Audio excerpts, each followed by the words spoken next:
Larson Show. It's a pleasure to be with you, and I'm glad to get your phone calls and emails. It's the new year, 2021, new challenges ahead.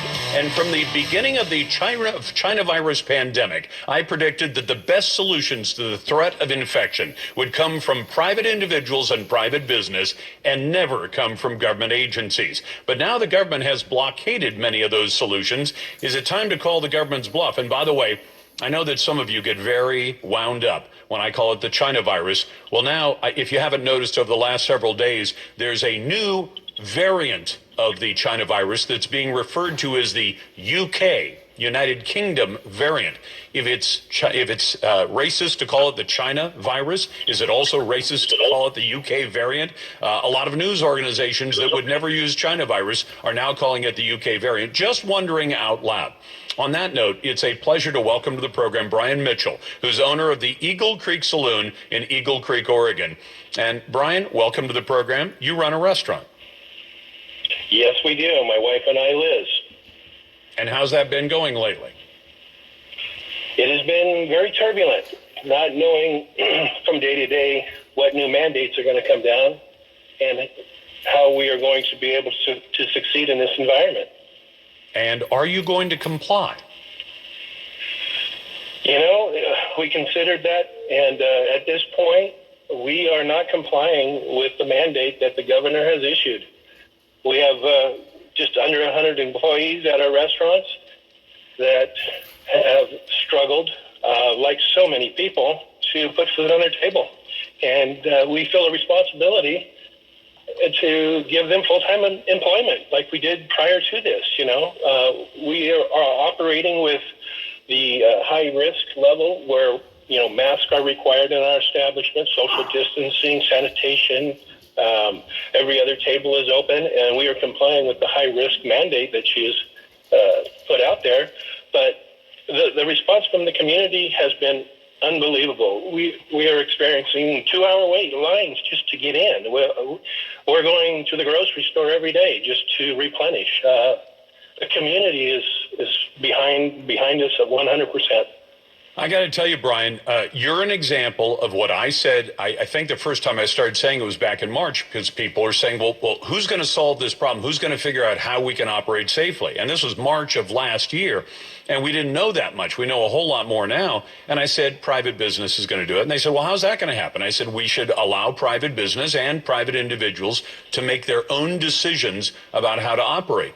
Tell them what the expectation is. You're to have clean food and don't get your customers sick and don't get your staff sick. And they said, well, how will that be done? I said, well, it's not going to happen in a boardroom with 50 government bureaucrats assembled by Kate Brown or Jay Inslee or anyone else. It's going to happen with private businesses doing it and probably sharing their lessons learned. You probably have other friends who are in the restaurant business, and I'll bet there are times you say, well, we do it this way. And they say, well, we found it works better if you do it that way, whatever that happens to be. I don't know. Is that the case in the case of the Eagle Creek Saloon? Well, in the case of all restaurants, we're heavily governed by, the health department, and there are guidelines that are in place that we follow. The restaurants are probably one of the most safest places that you can be. We sanitize everything, and you're getting COVID cases. 74% of them are coming out of the household. 1.4% come out of restaurants and bars. Yep. You take the bars out of the equation, 0.04% come from a restaurant. We know how to police and keep our customers and employees safe. If employees come into work, and if we notice or they're reported to the manager that they've had the flu or the fever or anything that has happened prior to them coming, they're sent home. And, it's a very safe environment. There's 250,000 hospitality employees out there that are struggling. Yep. They can't pay their mortgage. They can't put food on their table. Lottery, we're a lottery retailer. Lottery generates, we have 3,000 retailers that generate $20 million a week for lottery. And our lottery is closed down. That's a huge revenue for the state. And I'd be willing to bet that if you set your mind to it, you could figure a way for somebody to come in and play one of the lottery games, one of the online games, and keep them safe from the person sitting next door to you.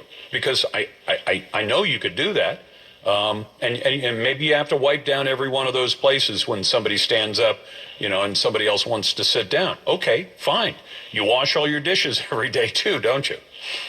Absolutely.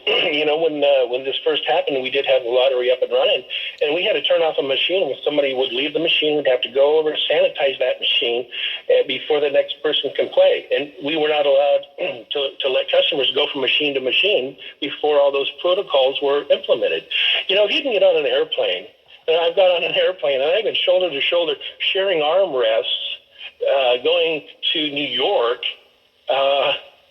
eating with my mask down with complete strangers on both sides of me, and that's a safe environment?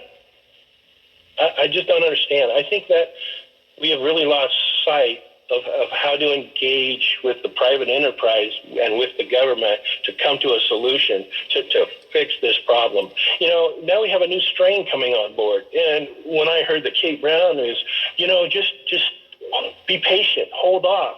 Well, how do you tell somebody that can't afford to put food on their table, just be patient, hold off, help's coming? We're not looking for help from the government. We are people that know how to police ourselves. We can do what the government cannot do. Absolutely right. And the government's tune might be a little bit different if government employees missed a single paycheck in the last year or so. Bryan Mitchell from the Creek Saloon. Bryan, thank you very much.